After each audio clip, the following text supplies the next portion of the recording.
श्रीमद् भगवद गीता भगवद वाणी अध्याय 1 श्लोक संख्या 6, जिसमें पांडवों के और भी पराक्रमी योद्धाओं का वर्णन आता है। देखो भाई, यह केवल योद्धाओं की गिनती नहीं है, भगवान हमें भीतर की बात समझा रहे हैं।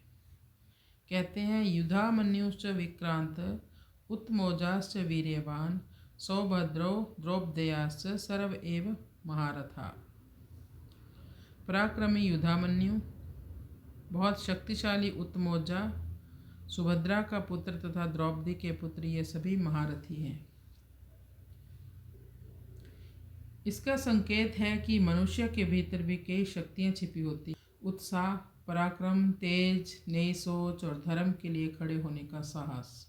अभिमन्यु युवा था, फिर भी वीर था। इसका अर्थ है कि सच्ची शक्ति उम्र से नहीं, संकल्प से आती है। जब मन पवित्र और लक्ष्य सही हो तो छोटा व्यक्ति भी बड़े बड़े संकटों का सामना कर सकता है। जीवन के कुरुक्षेत्र में हमें भी अपने भीतर के उत्साह, हिम्मत और धर्म भाव को जगाना चाहिए। जिस दिन मनुष्य डर छोड़कर सत्य के साथ खड़ा होना सीख जाएगा, उसी दिन वह साधारण नहीं रहता, वह भी महारथी बन जाता है। हरे कृष्ण। श्लोक संख्या 7। अस्माकं तु विशिष्टा ये तानि बोधद्विजोत्तम नायका मम सैन्यस्य संज्ञार्थम तान ब्रवीमि ते।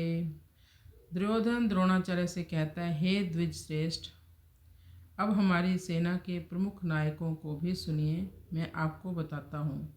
दुर्योधन अब अपने पक्ष के वीरों को गिनाने लगा। बाहर से वह बहुत ही आत्मविश्वास दिखा रहा है, पर अंदर से डरा हुआ है। जब मनुष्य भीतर से कमज़ोर होता है, तब वह बार बार अपनी ताकत गिनाकर अपने स्वयं को ही समझाने की कोशिश करता है। जीवन में भी ऐसा ही होता है, सबके जीवन में होता है। जो व्यक्ति सत्य पर होता है, उसे अपने गुणों का शोर नहीं करना पड़ता, वो गंभीर हो जाता है।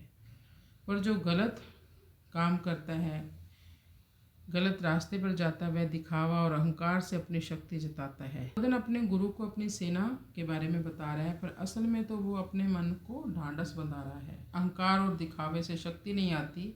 सच्ची शक्ति अंदर की सत्यता, सच बोलने से, धर्म से आती है। जिसका मन साफ है वह हमेशा शांत रहता है किसी भी परिस्थिति में, और जिसका मन गलत कार्य में लगा है, गलत सोच में लगा है, वह बार बार अपनी बड़ाई करके भी भीतर से अस्थिर ही रहता है। हरे कृष्ण।